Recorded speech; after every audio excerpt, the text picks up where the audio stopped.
तो नमस्कार दोस्तों, वेरी गुड मॉर्निंग। चलिए ध्यान दीजिएगा, आज का ये सेशन है दोस्तों, इसको कंप्लीट देखिएगा। और हाँ, आप लोग से छोटा सा विनती है कि वीडियो पसंद आता है तो प्लीज़ वीडियो को शेयर कीजिएगा। और इसका पीडीएफ दोस्तों शाम तक जो है डल जाता है टेलीग्राम चैनल में। टेलीग्राम जो चैनल है वो ज्वाइन कर लीजिएगा, ठीक है। चलिए ध्यान दीजिएगा, पहला प्रश्न देखते हैं।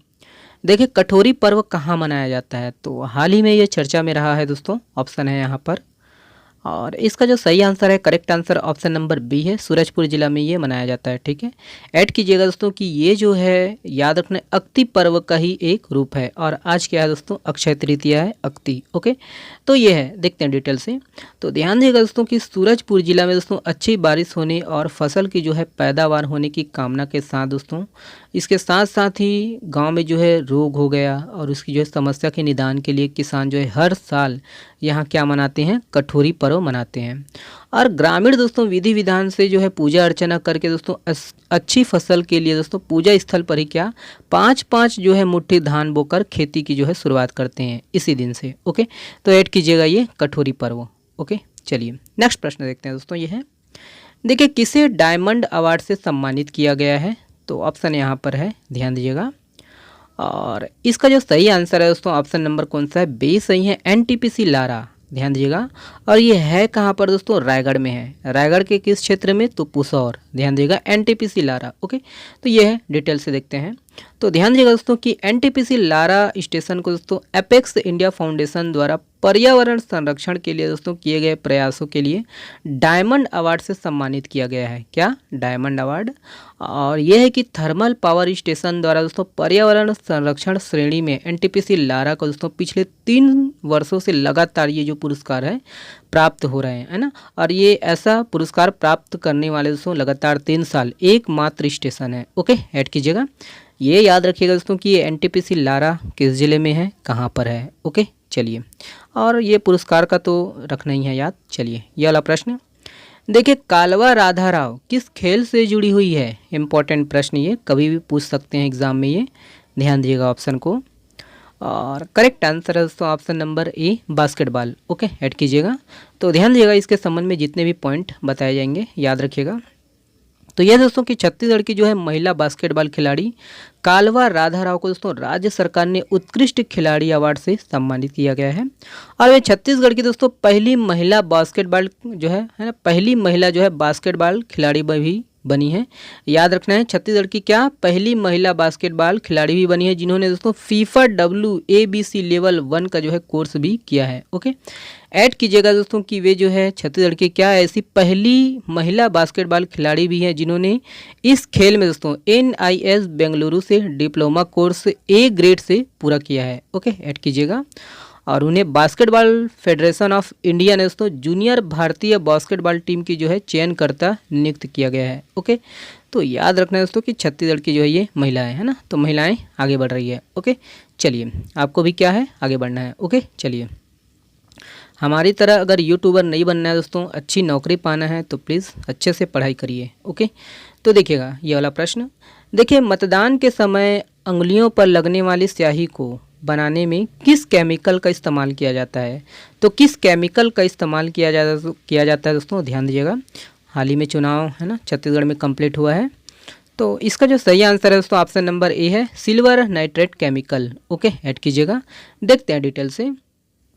तो ये दोस्तों याद रखना है कि ये स्याही है ना, याद रखना है स्याही शीशी में दोस्तों क्या होता है ना, जो चुनाव में यूज़ होता है सिल्वर नाइट्रेट केमिकल होता है, याद रखिएगा। और यह दोस्तों कि ये एक बार लगने के बाद 72 घंटे तक जो है नहीं मिटेगी। ओके, ये याद रखना है। पानी प्यास लग रहा है, माफ़ करिएगा। और आज मैं बिना रुके बना रहा हूँ, है ना, काटने का तो चांस ही नहीं है। और मतदान के समय दोस्तों अंगुलियों पर जो है लगने वाली स्याही को बनाने में क्या सिल्वर नाइट्रेट केमिकल का जो है इस्तेमाल किया जाता है। और एक शीशी की जो कीमत है दोस्तों 164 रुपये होती है, ध्यान दीजिएगा। और अमिट स्याही दोस्तों फर्जी मतदान रोकने के लिए लगाई जाती है। और पहली बार जो इसका उपयोग है 1962 के जो है आम चुनाव में हुआ था। ऐड कीजिएगा। और ये याद रखना दोस्तों कि अमिट स्याही जो है लगाने के बाद 60 सेकंड के भीतर ये क्या सूख जाती है। ओके, तो ये पॉइंट है ना, 4-5 पॉइंट है, इसको ध्यान रखना है स्याही के संबंध में। ओके, अगर पूछा जाएगा दोस्तों तो बनना चाहिए, है ना। चलिए अगला प्रश्न देखेंगे। ये है, देखिए, किस टेनिस खिलाड़ी को sports man of the year चुना गया है? तो ऑप्शन यहाँ पर है दोस्तों, ध्यान दीजिएगा। और करेक्ट आंसर है दोस्तों ऑप्शन नंबर बी सही है, नोवाक जोकोविच। ठीक है, और ये वाला प्रश्न छूट गया दोस्तों, तो ये करंट अफेयर थोड़ा पुराना है, ध्यान दीजिएगा। ओके, और स्पेन के दोस्तों मैड्रिड में याद रखना है 25वें लॉरियस वर्ल्ड स्पोर्ट्स अवार्ड दिए गए हैं। और सर्बिया के जो है टेनिस खिलाड़ी, ध्यान दीजिएगा, नोवाक जोकोविच sports man of the year. और स्पेन के जो है फुटबॉलर एताना बोनमती, याद रखना, sports women of the year जो है चुनी गई है, याद रखिएगा। और ये ऐड करना है दोस्तों कि जोकोविच को दोस्तों है ना 5वीं बार ये जो है प्रतिष्ठित अवार्ड मिला है। ओके, तो याद रखना है ना, अगर ये अवार्ड नहीं पूछेगा तो खिलाड़ी और देश का तो पूछता ही है, ध्यान दीजिएगा। नोवाक जोकोविच सर्बिया की खिलाड़ी है। ओके, और ये जो है एताना बोनमती स्पेन की खिलाड़ी है। ओके, तो याद रखना है महिला खिलाड़ी है। अगला प्रश्न ये है, देखिए किसे पॉइंट ऑफ लाइट सम्मान मिला है? तो किसे मिला है दोस्तों, देख लीजिएगा ऑप्शन को। और करेक्ट आंसर है दोस्तों ऑप्शन नंबर देखिएगा ए सही है, हिमांशु जैन, ऐड कीजिएगा। देखते हैं डिटेल से। तो याद रखिएगा दोस्तों कि दक्षिण पूर्व इंग्लैंड के जो है स्वस्थ जीवन व सामुदायिक एकीकरण प्रोत्साहन के लिए दोस्तों एक चैरिटी क्लब के रूप में भारत क्रिकेट समुदाय के है ना सह संस्थापक हिमांशु जैन को दोस्तों ब्रिटिश पीएम ऋषि सुनक ने सम्मानित किया है। और यह है कि उन्हें पॉइंट ऑफ लाइट सम्मान से सम्मानित किया, पॉइंट ऑफ लाइट सम्मान से दोस्तों सम्मानित किया गया है। ओके, तो ये पॉइंट है, ये याद रखिएगा। ओके, चलिए अगला प्रश्न देखते हैं। ये है, देखिए कौन सा देश पहला देश होगा दोस्तों जो डेटा बेस्ड जनगणना कराएगी? तो ऑप्शन यहाँ पर है, और इसका जो सही आंसर है दोस्तों ऑप्शन नंबर देखिए बी सही है, न्यूजीलैंड। ओके, ऐड कीजिएगा। तो ध्यान दीजिएगा दोस्तों कि देखिए डेटा बेस्ड जनगणना कराने वाला दोस्तों दुनिया का जो है पहला देश होगा कौन? न्यूजीलैंड। और ये याद रखना है कि 2028 में होने वाली जनगणना में दोस्तों डोर टू डोर सर्वे नहीं होगा, बल्कि क्या होगा, प्रशासनिक डेटा आधारित जनगणना कराई जाएगी, है ना। और न्यूजीलैंड में दोस्तों 5 साल में दोस्तों जनगणना कराई जाती है।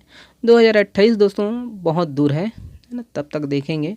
चलिए, बाकी ये है आपको याद रखना है ना। और ये वाला प्रश्न आप लोगों के लिए दोस्तों, हाल ही में चर्चित किताब चंद्रू दी बॉय एंड दी टाइगर का जो है हिंदी में अनुवाद किसने किया है? और ये इंपॉर्टेंट प्रश्न है, इसके जो लेखक भी है बहुत इंपॉर्टेंट है, पूछ सकते हैं। ओके, ये वाला प्रश्न है ना, इसका जवाब क्या आपको देना है कमेंट्स बॉक्स में। और दोस्तों बहुत बहुत धन्यवाद, शुक्रिया, स्वस्थ रहिए और मस्त रहिए और पढ़ते रहिएगा। हाँ, पढ़ना ज़रूरी है दोस्तों, अगर आपको पढ़ने मिला है तो प्लीज़ अच्छे से पढ़िएगा।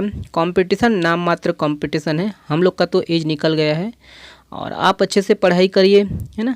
और अच्छे से पढ़ाई नहीं करेंगे तो आगे तो आपका भविष्य पता ही है, ठीक है, क्या होगा कैसे होगा, ज़्यादा बताने की आवश्यकता नहीं है। स्वस्थ रहिए, मस्त रहिए, साइन आउट।